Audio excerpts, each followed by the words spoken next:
किताब गुलजार फ़ज़ल उन्वान वस ख्वाजा ख्वाजगान हज़रत फ़ज़लुद्दीन चिश्ती कल्यामी रज़ी अल्लाह ताला अन्हु।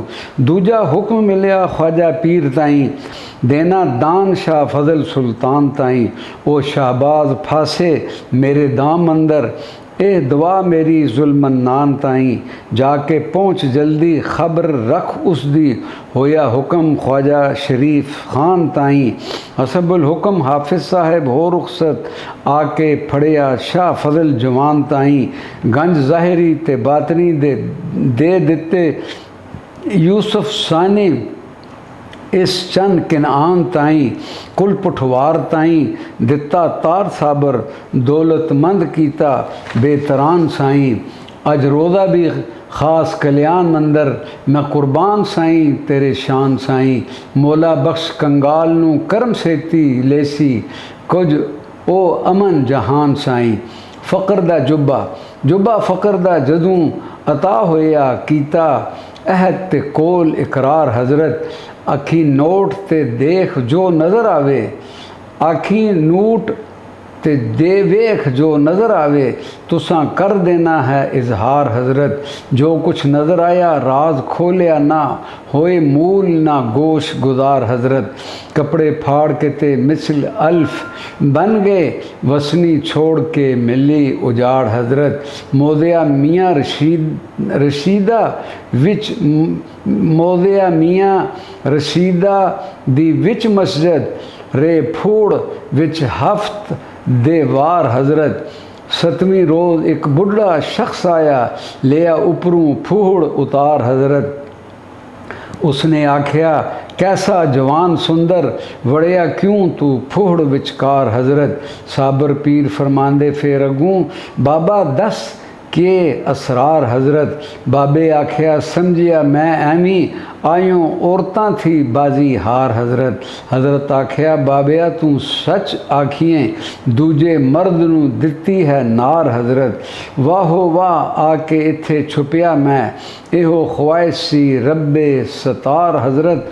उथों कूच करके मौला बख्श साबर गए सिंध दरिया थी पार हज़रत।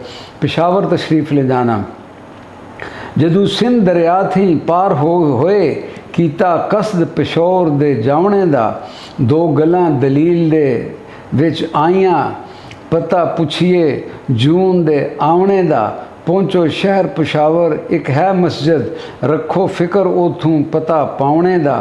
माबद खान दी मस्जिद फ़कीर रहंदा हुक्म उसनू पता बतावणे दा। वाहो वाह होके राहो राह जांदे दिलू शौक सी पीर उठावणे दा। मौला बख्श साबर पीर जा पहुँचे न सी फिक्र कुछ प्योने खावणे दा। फ़कीर नल मुलाकात दा वाक़या 7 रोज़ अगे उस दे हथ बन के खले रहे साबर उस मकान अंदर। अपनी कार विच रिया मशगूल होते साबर आए ना मूल ध्यान अंदर। जफा दे के ज़मीन पर ताड़ डाया कुव्वत अंत आई पहलवान अंदर। तदू बोलिया सी ओ फ़कीर मुँह थी क्यों तुद मारिया मैनू मैदान अंदर। बेतकसीर पर जुल्म तुद ऐड कीता मेरा वेखिया की नुकसान अंदर। पहले जुल्म ते ज़ालिमा तुद कीता जे जवाब नहीं आया ज़ुबान अंदर। सिर्फ 2 सवाल मैं पुछदा सां आखे छोड़ बतावा अयान अंदर। साबर आख्या छोड़ना मूल नहीं रखा तीर मैं चाहड़ कमान अंदर।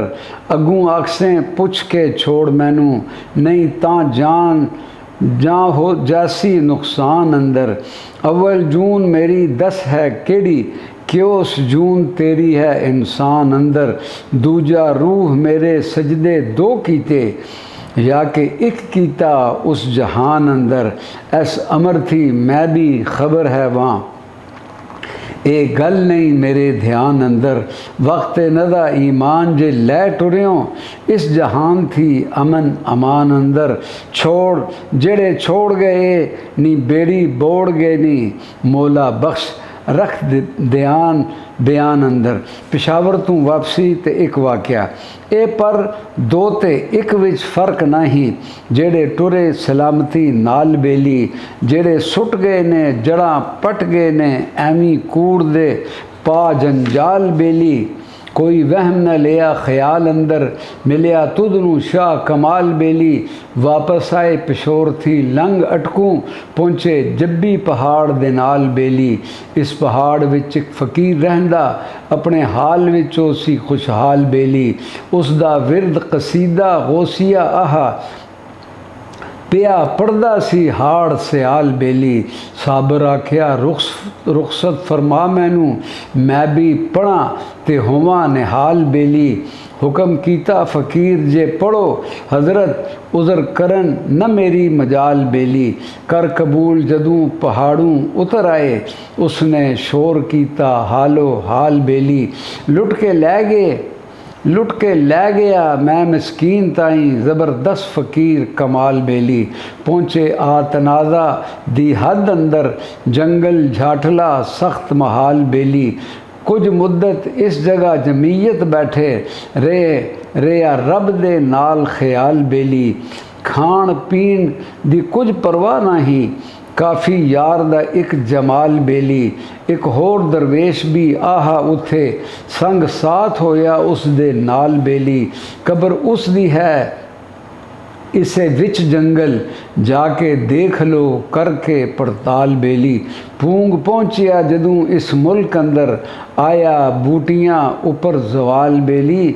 उथूं खा दा तेला न कटियो सो, बरकत उस फ़कीर दे नाल बेली।